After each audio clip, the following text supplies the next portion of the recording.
പാലക്കാട്ടെ RSS നേതാവ് ശ്രീനിവാസൻ വധക്കേസിൽ PFI മുൻ നേതാവ് ഡൽഹിയിൽ പിടിയിലായി. പാലക്കാട് ജില്ലാ പ്രസിഡന്റായിരുന്ന KP മുഹമ്മദ് അലിയാണ് ഡൽഹി അന്താരാഷ്ട്ര വിമാനത്താവളത്തിൽ പിടിയിലായത്. റിയാദിൽ നിന്ന് ഡൽഹിയിലെത്തിയപ്പോഴായിരുന്നു മുഹമ്മദ് അലിയെ അറസ്റ്റ് ചെയ്തതെന്ന് NIA അറിയിച്ചു.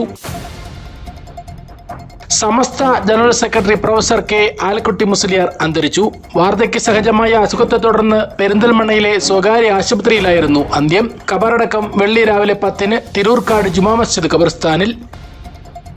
ജന്തർ മന്ദറിൽ CJP പ്രതിഷേധക്കാർക്ക് നേരെ പെല്ലറ്റ് തോക്കുകളും ഷോക്ക് ബാറ്റണുകളും ഉപയോഗിച്ചതായി ഞെട്ടിക്കുന്ന വിവരങ്ങൾ പുറത്ത്. പ്രക്ഷോഭത്തിനിടെ പെല്ലറ്റുകൾ തുളച്ചുകയറി ഗുരുതരമായി പരിക്കേറ്റ മധ്യപ്രദേശ് സ്വദേശി Sheikh Irshad Mansouri lady Hardinge medical കോളേജിൽ ചികിത്സയിലാണ്. CJP പ്രതിഷേധത്തിന്റെ പിന്തുണയുമായി നടൻ മമ്മൂട്ടി. ഫേസ്ബുക്കിലൂടെയാണ് മമ്മൂട്ടി പിന്തുണ അറിയിച്ചത്. യുവജനങ്ങളാണ് രാജ്യത്തിന്റെ യഥാർത്ഥ സമ്പത്ത്.